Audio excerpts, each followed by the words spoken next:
And that's the kind of resilience that we want to give the Black American children, so that they have so much confidence in their own future that when they do encounter the inevitable racism, that it will bounce off them, that they'll be, like the Avengers, they'll be immune to it. And then we don't have to stop racism altogether, because we're never going to be able to do that, but we can have children that are not affected by it, that don't internalize it, that don't see it as their problem. They see it as the person who's raised his problem. Hmm. I'm gonna have to take a walk. I'm gonna have to.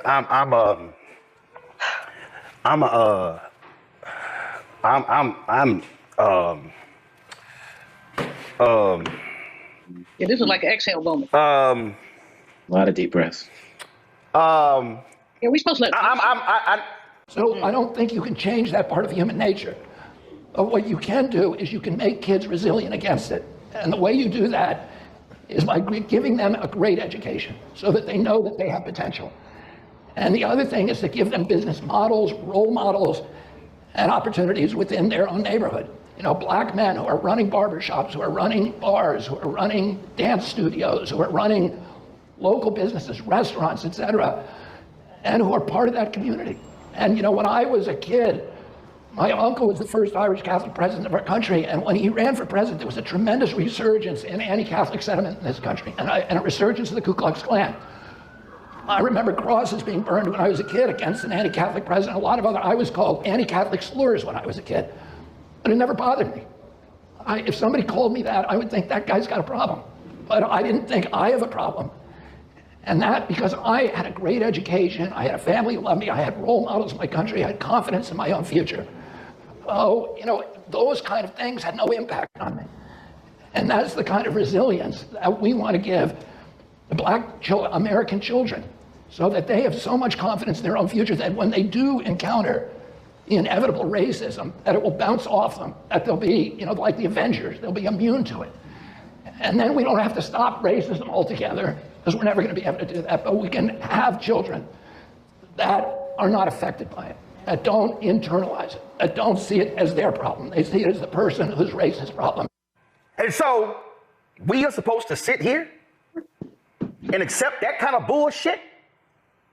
We're supposed to sit here and tolerate this ignoramus trying to tell Black people, folk who are the descendants of people of African descent, who were kidnapped and taken from Senegal, from Ghana, from Sierra Leone, and other African nations, and transported across the Atlantic and dropped off in Brazil, in Jamaica, in Haiti, in the Dominican Republic, all across the Caribbean before arriving here.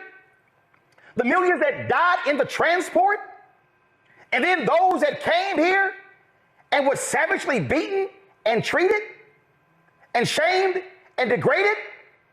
Black women who had babies cut out of their womb. Black men who had their penises cut off. Do we need to describe what white folks did in America to the body of Nat Turner, where his entire body was mutilated and held up like a trophy? Do we need to talk about 300 Black people dying in Tulsa in 1921? Do we need to talk about the Red Summer of 1919?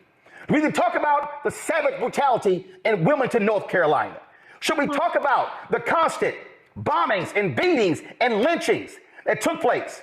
Should we talk about the group of Black soldiers who killed white folks in Houston for how they were being treated? We can go on and on and on and on and talk about Rosewood. We can go all across this country.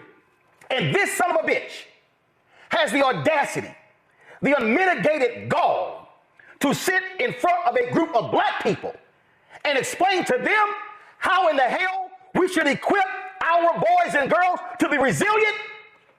Real simple, Robert F. Kennedy, fuck you. Robert F. Kennedy Jr. has no idea that even if you have all of the degrees. See, Robert F. Kennedy Jr. talk about all that resilience and that Avengers. I don't let nobody white mistreat me. I don't let anybody, Black or white, talk to me any way they want to.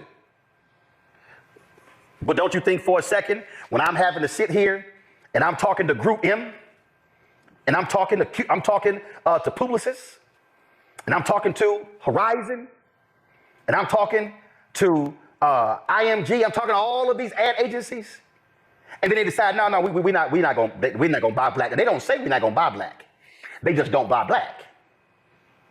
When I'm dealing with political campaigns, when you look at the top 5 firms, ad agencies, and how much money they made, more than $600 million was funneled into those firms. And the top one was $280 million. Do y'all know what the top amount of money that went through a black ad agency in the Harris for President campaign? It was $28 million. Top white firm was $280 million, 10 times more. What RFK said, again, was 100% correct. You have 2 options in life, right? If you are a so-called black person, okay, and you're worried about racism, you can succumb to it, right? You can say, oh, the white man is too strong, I can't do it, right? And you can just not even try, which means that you will fail. Your other option is, to equip yourself to do exactly what RFK said, to educate yourself, to gain skills, to look for role models, to do everything you can do to overcome it, right? Don't be a victim to it. You don't have to succumb to racism as an obstacle to your success. You don't have to. There's plenty of black people who have overcome racism and have become extremely successful. Extremely successful. You have black billionaires. You have black millionaires. You have black people that are starting successful businesses that are getting ahead in this country, and a vast majority of them aren't sitting around crying, woe is me, oh, it's racist, the white man holding me back, blah, blah, blah. No, they're just plowing ahead. And again, I'm not saying that racism isn't an obstacle, but it's not an obstacle that can't be overcome. Hey, RFK was 100% right. He didn't say anything wrong. And this performative outrage from Roland Martin is silly. I mean, he's really embarrassing himself after this election, after being caught being paid by Kamala Harris to shield on her behalf. He just continues to go lower and lower and lower in regards to humiliating himself. So you're right. When you're sitting opposite of Scott Jennings, you got to jump in his ass. You got to jump in his ass. Jump in his ass. His ass. You got to push back immediately. Jump in his ass.